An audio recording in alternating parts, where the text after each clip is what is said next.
Jules Sarkar is a UC Hastings 1L and San Francisco native. He served in the U.S. Marines from 2005 to 2009, which has forever left him wondering about the discrepancy between our federally enforced drinking age and the minimum age for military service. Please welcome Jules Sarkar.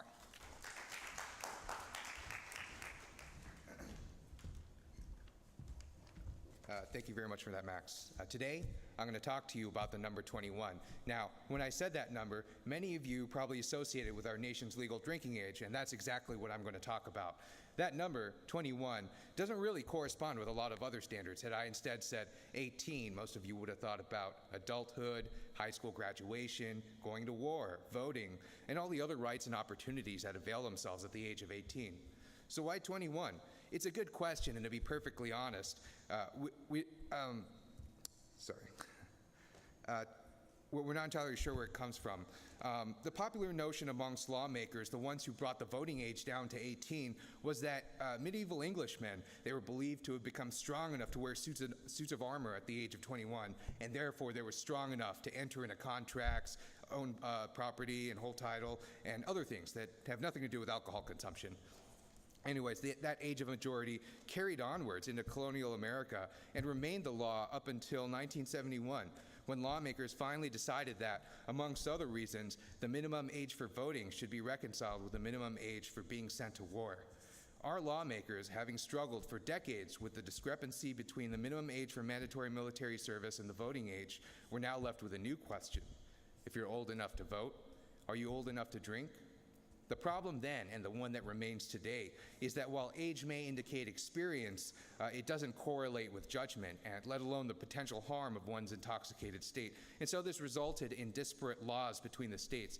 Some states lowered their minimum drinking age to 18, where others kept it at 21, and some states settled for 19 or 20. But the state-based solution allowed local governments to regulate drinking based on the unique social norms of their regions. Years down the line, an advocate named Candy Lightner would start the campaign to end drunk driving, known as Mothers Against Drunk Driving, or MAD. Despite the organization's reputation today, Lightner's organization actually made an incredible impact on our nation's drinking and driving culture. They're responsible for the idea of the designated driver, or the DD, and the strict enforcement of drunk driving laws today. In fact, some say that MAD had actually accomplished their mission in reducing drunk driving fatalities. But after MAD succeeded in doing so, they turned elsewhere, and raising the national minimum drinking age became their next goal.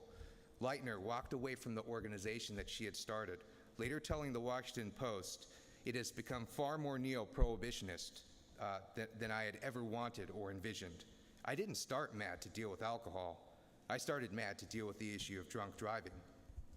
This divergent goal of preventing the nation's 18 to 20-year-olds from drinking wasn't easy for MAD or for the lawmakers who wanted to win their votes, especially in a governmental system designed to keep federal lawmakers' hands off of individual rights.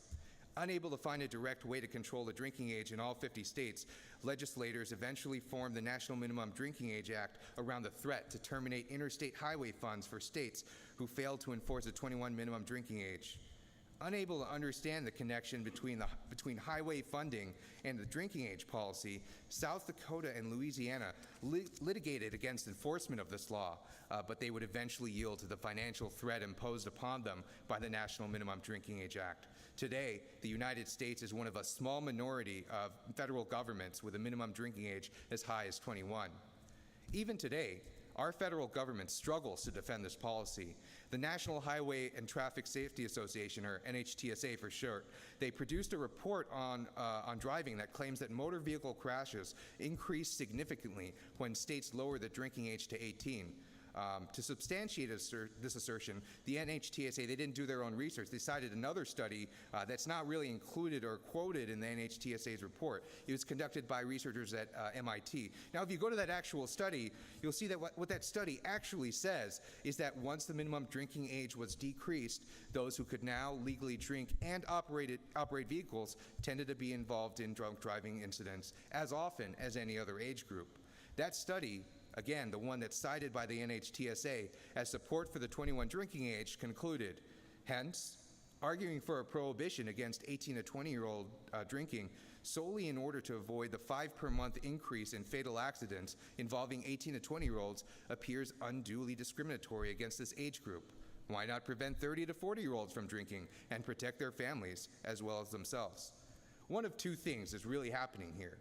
Maybe our federal government researchers were really drunk when they read the MIT study and therefore interpreted it to mean the exact opposite of what it actually says. But the more likely and more plausible explanation is that our federal government has no legitimate way of justifying the National Minimum Drinking Age Act, and that they are willing to tell us just about anything just to get us to go along with it.